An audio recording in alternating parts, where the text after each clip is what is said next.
So can we do a quick dive into science and God? Because I want to... Not quick.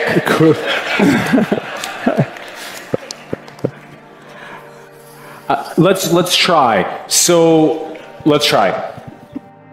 Can science sufficiently consistently self-actualize humans?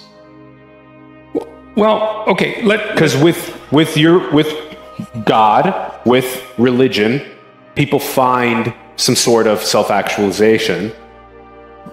Can science be a source of self-actualization or morality? Not the way that we normally construe science. Like, if you look at, let's make that concrete for a minute.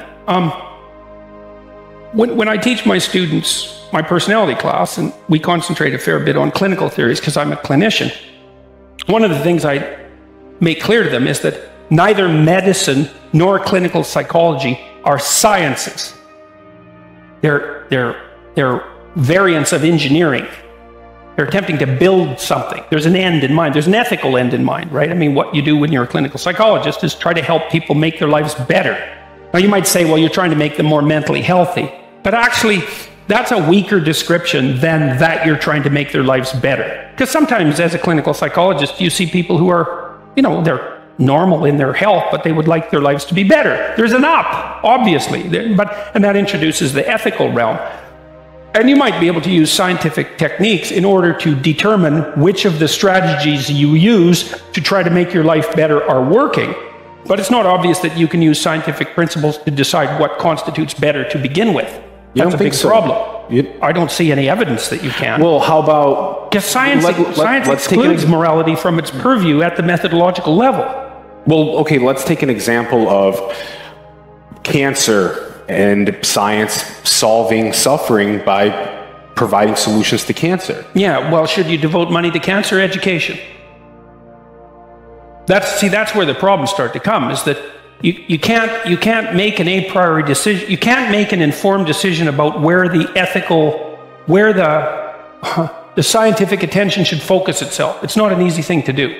At some point, the decisions have to be, they're either arbitrary or they're made by techniques that seem to be outside of the scientific purview. Let me give you an example. So I read this book by an ex-KGB agent who had detailed out some of the extent of the Soviet biological warfare program back in the 1980s. And one of the things the Soviet scientists were trying to do, according to this guy, was to weaponize infectious biological agents, which actually turns out to be harder than we suspected, thank God. And what they were trying to do was cross smallpox with Ebola. And it's because Ebola's like seriously fatal and smallpox is seriously contagious. And so they thought, well, seriously fatal plus seriously contagious, it's like, what could be better than that? Recipe for disaster. Right. And so, and you might say, well, is crossing Ebola with smallpox, is seeing whether you can cross Ebola with smallpox a reasonable scientific question, an appropriate scientific question? And purely from the perspective of science, yes. The science is a generic problem-solving mechanism. Now, you might say, well, no, it's not something any reasonable human being should ever engage in, but that's not the same thing as asking whether or not it's a question within the reasonable purview of science. I mean, the thing about science is that science was designed to be as value-free a methodology as possible. It's designed for that. And so then people say, well, why is there a gap between science and values? It's like, well, because it's built into the methodology. So it looks to me like you need something that's outside of science to direct the ethic. And it seems to me that that's something like stories. Well, it can't come from within science. I don't see how. I mean, partly because you exclude the value. Isn't the story of the cosmos already enough to get someone excited enough to find some sort of value system from the being born from the stars and that being inspirational? No, not necessarily, because you can just as easily say, well, here we are in this little dirt ball in the middle, on the outer edge of this galaxy that's going to rotate pointlessly for the next 250 million years, a couple of dozen billion years before the heat death of the universe. It's like, that's pretty dismal accounting of the utility of life. I mean, you know what I mean? You can take we're taking it from well, you different have that entire range of interpretive possibilities from like, isn't life remarkable and wonderful, and to isn't it bloody pointless if you look at it from the wrong temporal perspective. I think you can find that from science. Well, yeah, but you can also find the reverse. So that's the problem. I'm not anti-scientific. Yeah, but of course. I don't see a simple way of solving the problem of the ethical direction of the scientific inquiry. I mean, you don't. What comes to mind maybe as a way to get to that area? Well, one of the things that I talked about in detail with Sam Harris, and we're going to talk about this some more because it's by no means solved, is the relationship between facts and values. And the old idea, Hume's idea, is you can't derive values from a set of facts.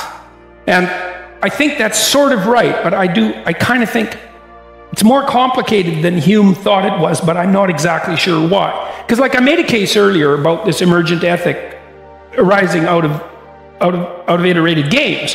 That kind of looks like a scientific observation about the origin of morality. It's something like that. So it's not like science can't inform your moral decisions, but exactly how that might come about is by no means a straightforward issue. And I mean, fascinating. Well, it's also not the case. It is also not self-evident that science has served a beneficial function for human beings.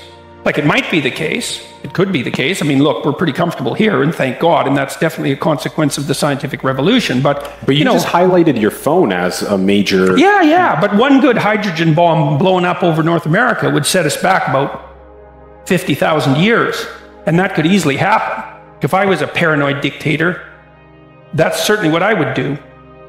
And I don't know, guys, most of you guys probably know what would happen if you blow up a hydrogen bomb. I think it's about 150 miles up, something like that. One, you get an electromagnetic pulse, it takes all the electronics out, like all of them, right?